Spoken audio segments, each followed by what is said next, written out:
Está conosco aqui no Jornal Gente da Rádio Bandeirantes, o diretor do Instituto de Engenharia de São Paulo, engenheiro Rafael Timerman, que vai trazer mais explicações para nós do que pode acontecer e qual o melhor caminho, né, para o tratamento dessa questão.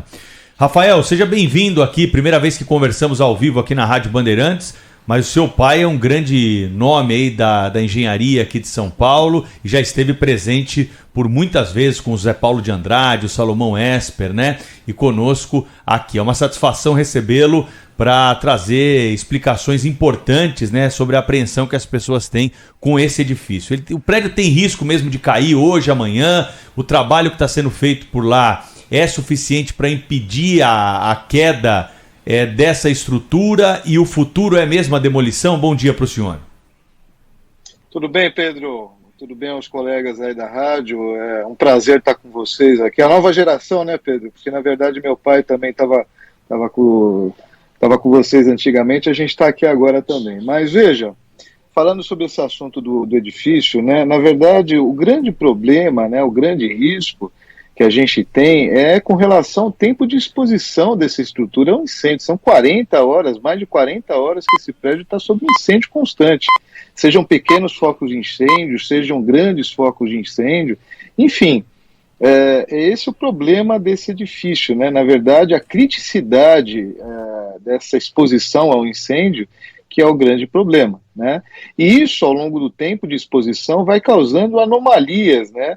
Como até o Corpo de Bombeiros do Estado de São Paulo, que está fazendo um brilhante trabalho lá à frente dessa atuação, está nos constatando, está nos informando que já existem anomalias, inclusive a gente consegue perceber pelas imagens de helicóptero, das fachadas, né, dos edifícios, com deslocamentos, né, com trincas, na verdade, fissuras na fachada, enfim, isso são indícios, né, de que a estrutura ela está chegando no ponto limite, né, de ruptura e de colapso, tá? Doutor Rafael, muito bom dia, bem-vindo ao nosso programa. Bom dia. Queria que o senhor explicasse, assim, como especialista que é no assunto, o que é que acontece, né? Um prédio como aquele, além da idade do prédio, etc., já com seus problemas, certamente, né, de desgaste, etc., na sua estrutura, quando ele passa por um incêndio dessa natureza e submetido a fogo permanente durante muitas horas, né? Ali o fogo que não apagava, etc. Que tipo de que maneira esse fogo afeta mais ainda a segurança do prédio? Por exemplo, a alta temperatura chega a derreter o ferro que faz parte da estrutura de concreto. Como é que funciona isso? E acontecendo isso, de fato fragiliza as estruturas de concreto que sustentam o prédio? Queria que o senhor explicasse no detalhe, assim, para que a gente possa ver o que é que nos espera, né? O que é que a população de São Paulo pode esperar como desfecho dessa tragédia. Veja, a pergunta é fantástica e, na verdade, é importante a gente esclarecer a toda a população, a toda a sociedade, o que acontece com uma estrutura nesse tempo de exposição ao incêndio. É uma estrutura em concreto armado, o que significa? É uma estrutura com dois materiais constituintes, concreto combinado com uma armação. E os dois materiais, ele tem tendências, né, vamos dizer assim, de características diferentes de comportamento ao incêndio, né? Ambos, o que ele vai acontecer? Num tempo de exposição ao incêndio, é interessante fazer uma analogia nesse caso, né? Interessante. O que acontece? Quando a gente, todo mundo já deve ter feito essa brincadeira, quando a gente coloca qualquer papel de plástico submetido a um isqueiro, a tendência dele é amolecer. E é isso que está acontecendo com essa estrutura. Ela vai perdendo as características, vai perdendo as resistências, né? E ela vai amolecendo, ela vai, vamos dizer assim, perdendo as suas características e amolecendo. E os indícios, os grandes indícios, são esses que a gente está mostrando na imagem ao lado, né? Na verdade, são fissuras. A estrutura ela é como se estivesse deformando, ela se estivesse derretendo, vamos dizer assim. Não sei se eu consegui ser o mais claro possível, o mais didático, mas do ponto de vista de engenharia, é isso que está acontecendo com o edifício, infelizmente. Ele está simplesmente derretendo, a estrutura está amolecendo. Doutor Rafael, a Sônia aqui, eu vou começar minha pergunta dizendo que eu sou uma paulistana absolutamente apaixonada pela minha cidade, e quando eu vejo essa cena do prédio na 25 de março, né, que é um símbolo, né, o coração da cidade acontecendo, é de cortar o coração. E aí eu te faço a pergunta, esse prédio e os outros prédios do entorno, que são prédios já antigos, são prédios históricos, eles estavam tendo a manutenção, o cuidado necessário, que a gente sabe que os novos prédios eles já têm toda uma estrutura que impede que esse tipo de coisa seja mais difícil de acontecer, como um incêndio nessas proporções. Estávamos cuidando bem dos nossos patrimônios, doutor Rafael? Veja, Sônia, é uma pergunta importante que você está fazendo. Na verdade, como um paulistano que também eu sou, né, e a gente gosta de cuidar do patrimônio, na verdade não é primazia do centro de São Paulo, é primazia não só aqui do Brasil, o cuidado dos nossos prédios, mas mundialmente também, isso a gente consegue perceber que não é um cuidado bem feito de manutenção predial, vamos dizer assim, das edificações. Visto os problemas que a gente teve, acho que foi no início desse ano, em Miami, no qual a gente teve um colapso de um edifício de um dia para a noite. Então, assim, é importante, eu gosto sempre de trabalhar com analogias de engenharia, não porque engenharia é complicado, mas torna o trabalho um pouco mais tático, um pouco mais, vamos dizer assim, digerível, vamos dizer assim, para o público em geral, para entender a engenharia, né? Mas, assim como nós vamos ao médico para manutenções periódicas, para ver como é que a gente está, um prédio, ele precisa passar por vistorias periódicas, atualizações periódicas, não só da estrutura, de inspeções, ensaios dos materiais, como também a atualização dos sistemas de combate a incêndio. Isso é importantíssimo. O Corpo de Bombeiros do Estado de São Paulo, ele faz fiscalizações no sentido de implantação do AVCB, que é um auto de vistoria do Corpo de Bombeiros, para chancelar que essa edificação está em bom estado.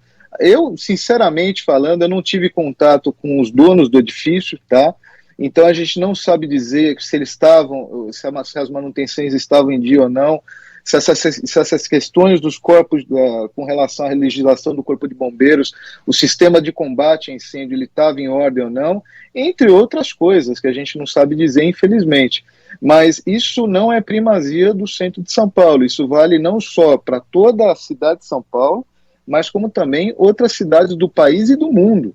Isso precisa ser feito, uma manutenção dos edifícios e também o que você citou, Sônia, uma manutenção dos outros dispositivos urbanos, não só da cidade de São Paulo, que a prefeitura tem feito, como também de outras cidades do país e do mundo, né? Isso é importante o que você citou. O doutor Rafael, me explica uma coisa. Esse prédio aí, ele é geminado, né? Esse prédio que pegou fogo lá no centro. Dá para demolir só uma das estruturas ou precisa demolir tudo? Em engenharia tudo é possível, Pedro. Na verdade, é possível demolir só o miolo da germinação, como também a gente precisa... Na verdade é o seguinte, a primeira coisa que precisa esclarecer para todos é o seguinte: neste momento, de domingo até este momento, nós estamos num momento de crise. O momento de crise não passou. O prédio continua em incêndio, continua com risco de colapso e, na verdade, a Corpo de Engenharia só pode entrar, só pode avaliar a partir da liberação por parte do Corpo de Bombeiros do Estado de São Paulo, que novamente eu reitero, um trabalho fantástico que eles têm feito, em conjunto com a Defesa Civil, né, da cidade. Eles têm feito 2 trabalhos fantásticos, os 2 órgãos, né, junto com a Polícia Militar, que está fazendo uma área de restrição muito bem feita no centro de São Paulo, que eu estive ontem, né, para depois a gente conseguir avaliar quais são os danos, quais são as degradações nessa estrutura. A gente não consegue afirmar neste momento, pessoal, o que está acontecendo com esse edifício do ponto de vista de degradação. A gente não sabe dizer qual o estado de degradação dessa estrutura. E nem com o entorno, doutor Rafael? E por isso que o entorno está isolado. Uhum. É justamente por isso que o entorno está isolado, porque encontra-se em situação de risco. Esse prédio pode vir a colapso, inclusive, se ele vir a colapso, ele pode comprometer os edifícios lindeiros adjacentes a ele. O senhor tem alguma estimativa de tempo aí? Desculpa aí, Cláudio, só para não perder o bonde aqui. Quanto tempo deve ainda levar essa ação dos bombeiros aí? Dá para estimar? é imprevisível, porque a gente não sabe dizer nem o que tinha de carga inflamável. O bombeiro cita uma reportagem, carga inflamável. O que é uma carga inflamável? São materiais que estão causando esse incêndio e ainda estão consumindo, estão dando, na verdade... Desculpa, pessoal. Tá dando combustível, né, para que o fogo... ele está dando combustível ao fogo ainda. Perfeito. Então, vejam vocês, isso é a carga que o bombeiro fala. Então, a gente não sabe estimar nem o quanto tempo que ainda tem de incêndio, e principalmente, em se tratando de uma região que existem, que os edifícios são usados como depósitos de materiais, a gente não sabe dizer nem como esses materiais estão depositados. De repente, eles estão lacrados em salas de segurança, do qual a gente não sabe dizer nem se o fogo vai se alastrar, se vai propagar ou não. É uma situação muito temerária. E, obviamente, que o bombeiro ou qualquer pessoa que esteja na linha de frente não pode entrar no edifício que esteja em risco. Tanto que eles estão tratando, na verdade, estão apagando o incêndio através da escada, fora da zona de combate, justamente pelo risco de colapso desse edifício. Agora, doutor Rafael, quer dizer, há um risco evidente de que são todos muito juntinhos, né, os prédios, de havendo desabamento, arrastar prédios colados, né, prédios vizinhos. Sim. E eu queria saber o seguinte, é possível hoje, com a tecnologia permite, por exemplo, a implosão do que restou desse prédio sem colocar em risco a vizinhança? Não só a implosão, mas a demolição, né, Cláudio? Na verdade, é importante que a engenharia depois faça uma avaliação, até no sentido de está se citando sobre a demolição, mas engenharia nada é impossível. Na verdade, a gente consegue reconstituir uma estrutura, né? Eu já passei por várias reabilitações de estruturas, sejam edificações, sejam pontes, nos quais estavam em péssimo estado. Obviamente que a gente precisa atestar e verificar qual que é o estado de degradação dessa estrutura. Afirmo, o estado de degradação é crítico por causa de tempo de exposição, né? E aparentemente, vamos dizer assim, numa análise prévia, sem estar lá no local, vamos dizer assim, a alternativa de demolição torna-se, vamos dizer assim, a mais viável nesse momento, né? Mas isso, na verdade, a gente precisa avaliar depois.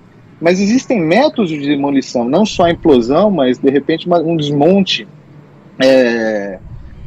parcial, enfim. Obviamente que existem métodos de demolição que precisam ser avaliados depois com um corpo de engenharia que vai entrar no local. O engenheiro Rafael Timerman participou ao vivo conosco, esclarecendo aqui a maioria das dúvidas, né, que possam ser levantadas nesse momento a respeito desse prédio lá na região da 25 de março. A nossa reportagem está no local, a gente está acompanhando, né, desde domingo esse incêndio de perto. A 25 de março mais uma vez fechada por conta dos riscos explicados aqui pelo especialista Dr. Rafael Timerman, que é diretor do Instituto de Engenharia de São Paulo. Muito obrigado pela entrevista, viu? Tomara que seja a primeira de muitas aqui no microfone da Rádio Bandeirantes. Pedro, estou à disposição. Um abraço a todos, Cláudio e Sônia. Bom dia a todos aí e bom trabalho a todos. Obrigada, doutor Rafael. Bom dia, doutor.